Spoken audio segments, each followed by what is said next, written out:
Hi there, I hope you're well and coping with lockdown and COVID, and yeah, basically I hope everybody's safe and well. I haven't done a grumpy for a long time because obviously with pandemics and everything like this it tends to be grumpy enough. But there's a chat at the moment going on in UK HEMA around, somebody asked a question about whether a modern competitive HEMA fighter would be able to, would be better than a historic swordsman. And it's a discussion, but some of the comments and some of the thoughts that are coming back actually beg a belief. It actually stuns me, the views that some people actually have on this. So we've had things like, for example, well, first of all, before we get into that, let's define what a swordsman is. A swordsman would be somebody who's actually used to using a sword as a tool. You wouldn't pick up a hammer and get somebody to pick up a hammer and call them a carpenter. You wouldn't get somebody to sort of pick up a rifle and call them a soldier, a modern day soldier. So when we talk about swordsman, we're not just talking about somebody who's just happened to have bought a sword, who's just carrying it around and just happened to have it in their hand. It's got to be somebody who has some knowledge of the use of the sword. They might not be fully trained, they might have just been out and about and been thrown into battles or whatever, but a swordsman has to be somebody who actually knows how to use a sword to a certain degree. So with that basis, that's my basis, particularly when I'm talking about my point of view, medieval, then we're looking at somebody who's probably been in some sort of combat, whether they've actually fought themselves or not, but they're aware of what a weapon can do and what it can't do, and they've seen it. That's the baseline that I'm working from on this, that it's not just somebody who happens to be holding a sword in historical terms. So with that in mind, it still beggars belief. Even without that in mind, it beggars belief what people are saying. There's somebody up there actually has said that today we're more desensitized towards violence and everything because of the TV and everything that we're watching stream. Well, let's be honest about this.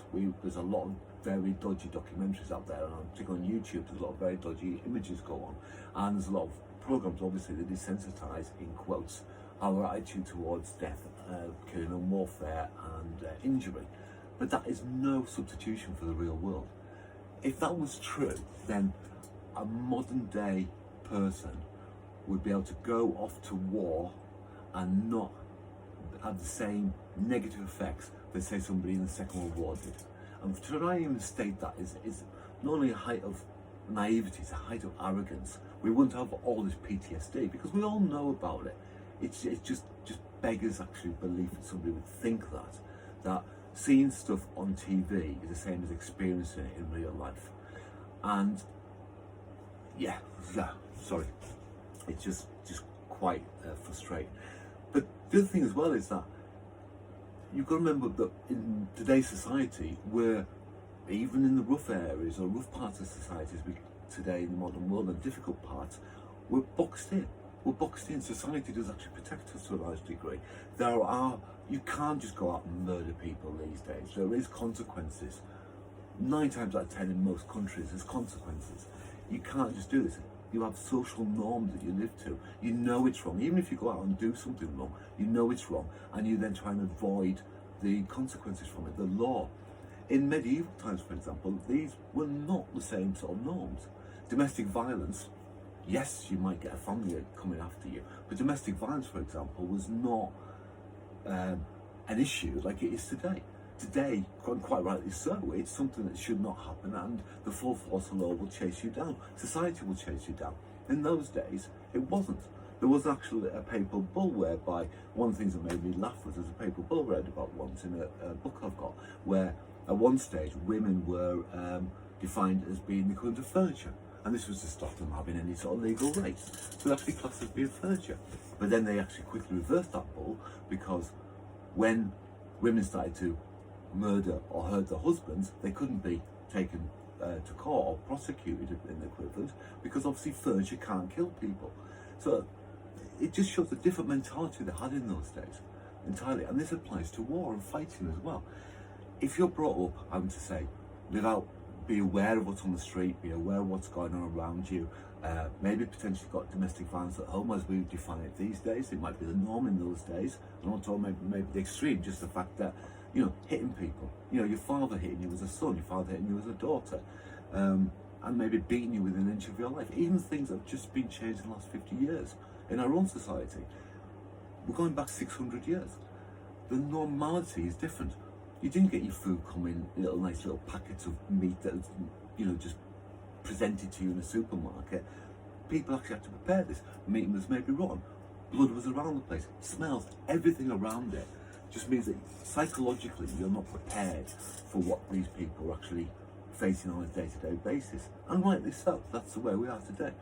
So to think that you can actually face off against a medieval, for example, swordsman, or any swordsman throughout history, and think that you can be on equal terms with them because you're good at competitive fighting. I'm not saying people that do competitive fighting thinking this. This is what's actually coming through from this discussion, is naivety, arrogant and naivety. There's another reason as well. I would hope, and I would almost guarantee that 99%, or at least 9 out of 10 of competitive fighters have never had a real street fight in their life.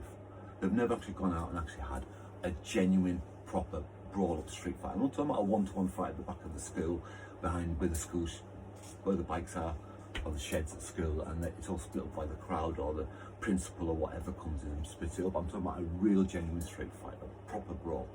And unless you actually get into that situation with the adrenaline dumps and the reality of what's going on around you, you're not prepared for it.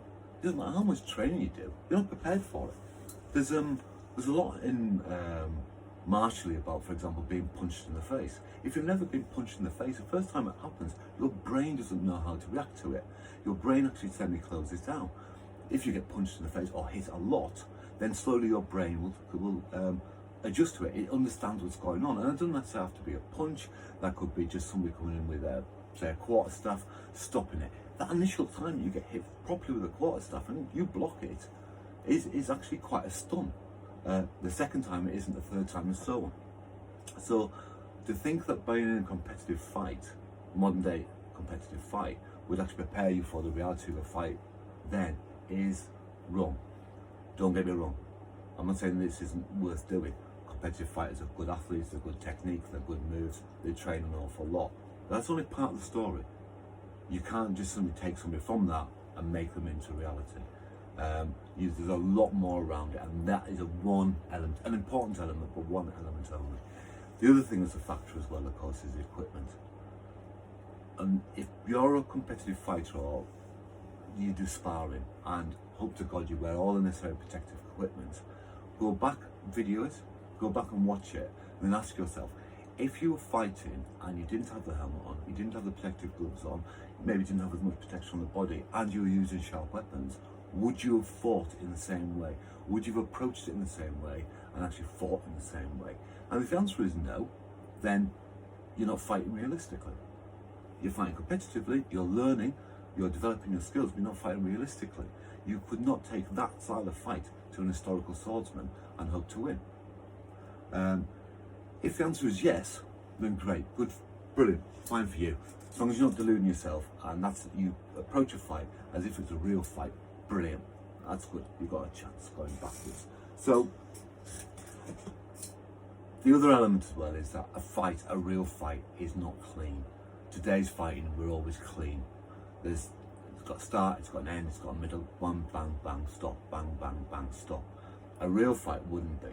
You've got people who come in, they'll kick you in the nudges, they'll kick you in the knee, they'll throw dirt in your face, they'll spit at you, they'll do anything. If you're in a real fight, then there's no rules, there's no boundaries around it. So if you're this argument, taking a modern day competitive HEMA fighter and putting it against a historical swordsman, then no. There will be some exceptions. Obviously there's people that maybe have done street fighting and do all the other parts of martial art, in which case then, yeah, that's fine. But as a rule, no. You can't say that one equates over to that one. It's just not possible. And even have the discussion and have this arrogant approach to things is disappointing, to be honest with you. It shows the state of some people in HEMA.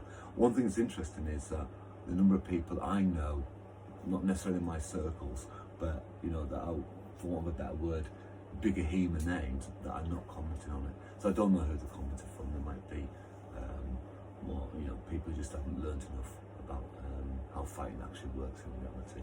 But yeah, so that's my grump. So And the only reason I did grump was that if that is a prevailing attitude going forward, then it's actually sad the way that HEMA's moving. I've got no problem with competition, I've got no problem with doing anything marsh, I've got no problem with Tesco, I've got no problem with Battle of the Nations and this side of things, but none of these are actually in reality real.